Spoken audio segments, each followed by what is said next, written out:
At my age, celebrating a birthday is just too much. Should I put a candle on the cake for every year? With that many, I'm not sure I could blow them all out.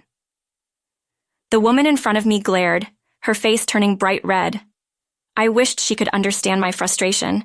After all, my arms and legs were broken, and I was in pain all over, yet she just wouldn't let it go. But this ridiculous relationship will finally end. I hope she goes to hell. My name is Harper. I'm a 31-year-old office worker. After graduating from college, I got a job at a local company and met my husband Henry through a colleague. At first, he was just a quiet guy at the bar during our office parties. But after getting his contact from a colleague, he started reaching out, and we began going out for drinks and hanging out. One day, after a few such outings, a blushing Henry confessed his feelings for me. I felt the same way, so I happily accepted. After dating for a few years, he proposed.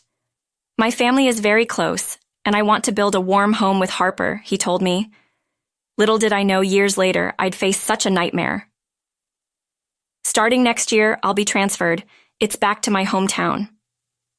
I heard this from my husband a year after our marriage. I thought, so the time has finally come. His company transfers him every few years. We currently live in my hometown, but not his. His family home is quite far, over an hour by plane. I knew about the transfers when we got married, so I was mentally prepared. I never thought of divorcing or living separately because of this. I've only ever left my hometown for trips or work training, so leaving was a bit scary. But knowing he'd be with me was comforting. My mom and the others are excited to see us more often. Hearing that made me a bit uneasy. And there was a reason. My husband has an older brother, a brother-in-law who got married to his high school classmate, a sister-in-law due to a shotgun wedding when he was 19. Brother-in-law, who had just started working, lived with his in-laws due to financial constraints. Their son, born around that time, is now in middle school. I sometimes wonder why they don't move out and live on their own, but it seems the reason is mother-in-law and sister-in-law. They are as close as a real mother and daughter. Before the transfer, we visited his family a few times a year, but after marrying, I couldn't just be a guest. I tried to help in the kitchen, but they'd say, "Oh, Harper, just relax, we've got this." "Yeah, Harper, leave this to us. But, the hallway is a bit dirty, could you clean it?" They'd chat away happily after pushing me out. I didn't feel completely left out, but I did feel alienated. When I left the room, I could hear their laughter. Were they talking behind my back? Well, there's a difference between a daughter-in-law of several years and one of a few months. I hoped we'd get along someday, but every visit to my in-laws made me feel isolated. Seeing me with nothing to do, my husband would call out, "Come here, Harper, let's drink together." Mother-in-law and sister-in-law looked at me as if I was slacking off, yet when they spoke, it was with a fake smile. "We're fine over here. What do they want from me?" So every time I visited my in-laws, I felt mentally drained. Father-in-law and brother-in-law were kind, and brother-in-law's son, Kenta, though a bit distant, probably due to his teenage years, would respond if spoken to. "You two seem close, but Harper's here too. Include her in the conversation," father-in-law would often say, perhaps out of concern. On such occasions, they'd invite me with a smile. "We were just about to call you, Harper." But once I joined, mother-in-law and sister-in-law would burst into laughter over some private joke. Did something happen? Even when I tried to join in, I'd get a dismissive, "Oh, something like that," from both. It feels so familiar. Oh, I remember in school, after a fight with a friend, she spread rumors about me, and all the girls in class ignored me. Yet in front of the teacher, they acted like best friends. The feeling at my in-laws was eerily similar. But I'm an adult now, in my late 20s to early 30s. Acting childish at this age, from then on, I stopped trying to get close. My husband noticed the tension between me, mother-in-law, and sister-in-law. "You don't have to force yourself. My mom and sister-in-law are acting childish," he'd say, always on my side. He once confronted them about their attitude towards me, but it didn't change. I asked him not to bring it up anymore, and not wanting to make things worse. After my husband's transfer, I left my longtime job. With no kids, I didn't plan to be a homemaker. I started job hunting immediately after moving and was fortunate to find a full-time position close to home. Starting at a new company was nerve-wracking, but my colleagues and boss were kind and welcoming. After the cold treatment from mother-in-law and sister-in-law, this warmth was comforting. However, a new issue arose. Frequent messages from sister-in-law. Harper, you haven't visited in a while. Are you busy? As your senior in marriage, I think visiting is a form of respect, don't you think? There was so much written about it. At first, I was happy to hear from sister-in-law and replied promptly. She'd always respond within minutes. But with work, I couldn't always check my phone. Despite not replying, sister-in-law kept messaging. One lunch break. I found 10 messages from her. It was a bit unsettling. Is she that free? Eventually, my delayed responses upset her. Are my messages bothering you? I get it. Fine then. After that, the messages stopped. When I talked to my husband, he said, "This is pretty insane." My brother mentioned it too. It seems sister-in-law has a really short temper. One moment she'd send me an angry message and the next she'd apologize. Then she'd get angry again. I thought she must be so busy. Perhaps because of her temperament. I heard that the brother-in-law couple often argue, even when sister-in-law is clearly in the wrong. Mother-in-law intervenes, making things worse. Weren't they a close family? When I asked my husband, he said that ever since sister-in-law got married, the atmosphere at home started to change. Mother-in-law always wanted a daughter and adores sister-in-law. I thought, I'm a woman too, right? But I had no desire to get close to such people. I just wanted them to do their own thing. But then, out of the blue, I got a call from an unexpected person. It was mother-in-law. I was a bit taken aback, but I took a deep breath and answered, "Hello, Harper." Mother-in-law, with a slightly cheerful voice, said, she is having a birthday party soon and would love for my husband and me to attend. "Oh, you don't have to bring a gift or anything." She repeated that 3 times during the call, so she's basically saying, but come celebrate my birthday and bring a gift. I've never been invited by the birthday person themselves before. Typical of her, I thought. "I'll have to check with Henry when he gets home," I replied. Mother-in-law said, "If it's really not possible for both of you, just you will do, and don't worry about the gift." But then she hung up. I have work too, but it seems she's already decided I'm attending. Usually she'd want both of us there, but she must really want a gift this time. I sighed. When I discussed with my husband after he came home, he said he had an important business meeting that day and couldn't make it. When I informed mother-in-law, she said, "That's fine, just you, Harper. I'll be waiting." And she hung up. I have work too. I could have chosen not to go, but I thought I'd try to fulfill the duties sister-in-law always talks about, so I decided to attend alone.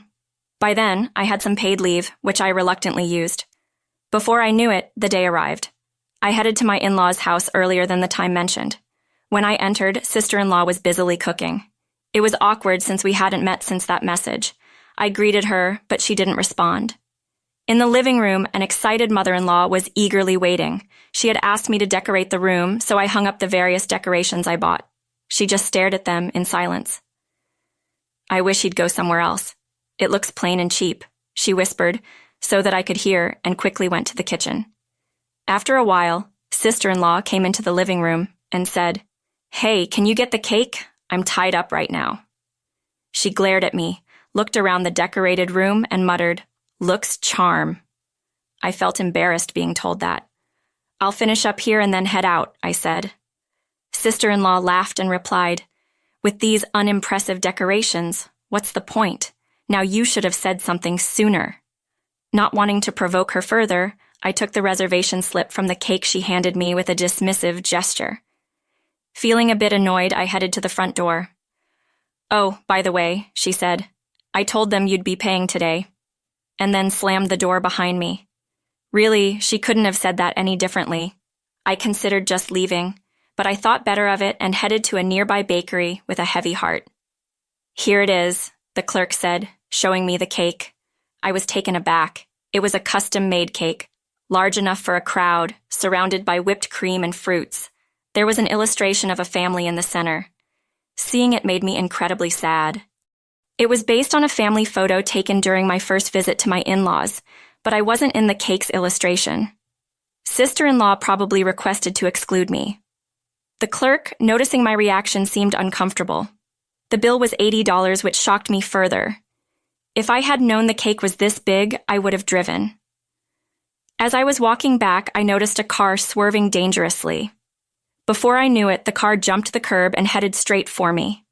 The pain hit me instantly. "Someone's been hit. Call an ambulance," I heard a kind voice before blacking out. When I came to, I was in a hospital bed. A doctor explained my injuries, a broken right arm and leg. Thankfully, my head was fine. The driver had fallen asleep at the wheel. "Do you have someone we can contact?" I gave them my husband's contact as well as mother-in-law and sister-in-law's, thinking they might be worried. I noticed the slightly crushed cake box next to me. I must have thrown it when I saw the car coming. I was dozing off when my phone kept ringing. Answering it, I heard, "Where are you? It's my birthday." "I heard you had a minor accident, but you're okay, right? Hurry back and help with the preparations." She hung up without waiting for a reply. My broken arm and leg told a different story. I'm done with this family. They better brace themselves. I pleaded with the doctor to let me leave, promising to return soon, and headed to my in-laws with a strong ally by my side. I wasn't afraid. When I arrived, the two of them were waiting outside, probably eager to make a snide remark. As I transferred from the car to a borrowed wheelchair, mother-in-law stammered, "Wait, did you break bones? What happened?" Seeing my injuries, she seemed genuinely shaken. My right arm and leg were casted, and I had numerous scrapes and bruises. It was clear to anyone that my injuries weren't minor. I came because mother-in-law insisted. "Here's your birthday cake and good news. Henry came to support me." Henry pushed my wheelchair after finishing a business call. He had rushed over when he heard the voicemail from the hospital. While I was napping, he was by my side when the call from my mother-in-law came in. Shaking with anger as he listened to the conversation with me, he told me we didn't have to go. But I pleaded, and he humbly spoke with the doctor for me. "Are you out of your mind? Look at Harper. How is this a minor injury? Tell me." It was the first time I had seen him so furious. My mother-in-law responded, "No, you've got it wrong. I don't like answering calls from unknown numbers. The only reason I picked up the hospital's call was..." She glanced sideways at my sister-in-law. It seemed she hadn't expected my condition to be this severe, and she hadn't anticipated my husband's arrival either. As she was at a loss for words, "Then what's all this commotion about?" came a voice. With that, my father-in-law and others emerged from the house. "What, Harper, you're seriously injured? I heard it was just a scratch from a fall." All eyes turned to my sister-in-law. "Well, anyone can mishear things." She tried to defend herself, but such a transparent lie, nobody would believe it. My brother-in-law said to her, "What were you thinking? Apologize to Harper." "Why should I apologize? I didn't hit her with my car," she retorted. What a way to dig her own grave. The story about a scratch from a fall was a lie she made up. Let's just move on. "Oh, want to see the cake? It's amazing," I said, and with my husband's help, I took the cake out of its box.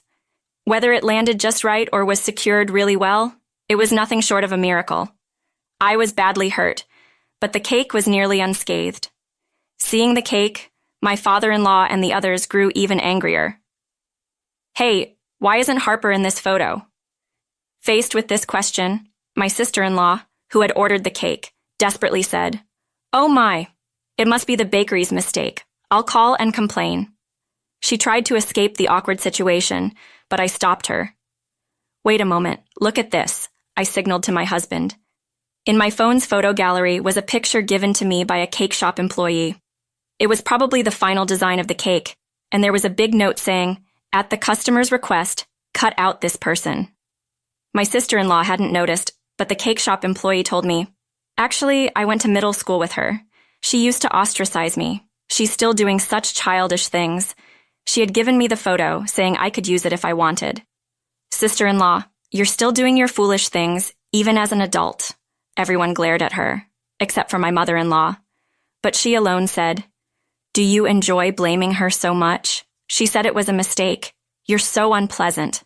She glared at me. Everyone wondered what she was talking about. Moreover, she had opened the present I brought while I was away and mocked the scarf inside, saying it was an unattractive color. That's too bad. We put so much thought into it, right, Henry? At my words, my mother-in-law looked puzzled.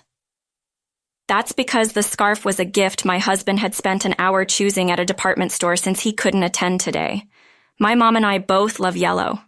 We used to say we were alike because of it when I was a kid. He shared such a heartwarming story with me, yet they treated him like this. My mother-in-law, trembling, shouted, "It's all your fault!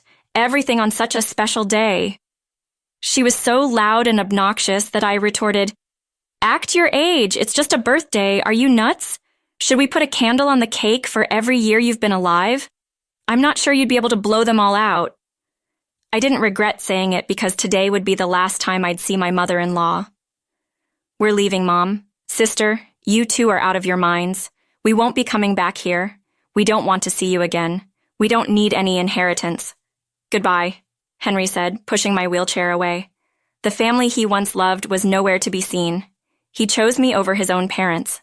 That made me so happy. The aftermath was chaotic. My father-in-law offered my mother-in-law a divorce. She didn't accept easily, saying, "You should reconsider, father-in-law." I thought, how dare she? But then my sister-in-law chimed in, "Is this the time to worry about others?" My brother-in-law said to her, "What?" My sister-in-law looked puzzled as my brother-in-law, like my father-in-law, proposed a divorce. Apparently, my mother-in-law and my sister-in-law had been out partying from morning till night lately. My retired father-in-law took care of most of the household chores.